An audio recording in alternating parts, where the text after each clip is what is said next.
ئەمڕۆ 35 ساڵ تێپەڕەبێت بەسەر کۆچی دوایی یەکێک لە کەسایەتیە هەرە دیارەکانی و هەروە قەڵەمە جوانەکانی نێو ئەدەبیاتی کوردی ئەویش کامەران موکریە.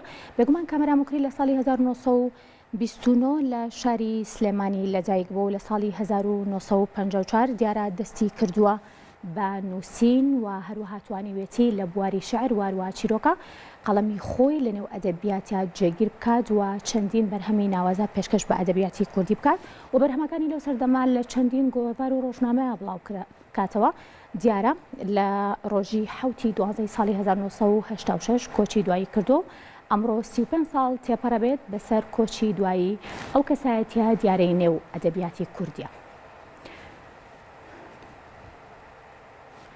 شاعیر و چیرۆكنووس کامەران موکری لە ساڵی 1929 لە شاری سلێمانی لەدایک بوو. نازناوی شعری کامەران موکری بۆ خۆی داناوە، بە شاعری خەبات و ڕاپەڕین و سروشت و جوانی ناسراوە و لەسەر هەڵوێستە نیشتمانیەکانی بۆ ماوەی 6 ساڵ زیندانی کراوە و لە ساڵی 1963 ئازاد کراوە.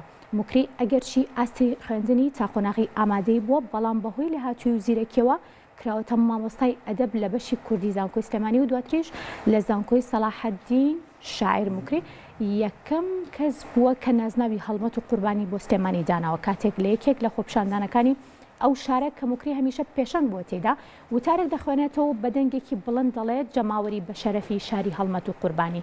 کامەران موکری خاوەنی 5 دیوانی شعریە بەناوەکانی ئاشتی دیاری ئاگر ژیلە و گوڵاڵە سوورە کە لە پاش مردنی لە دیوانی کامەران موکری کۆکراونەتەوە چاپکراون.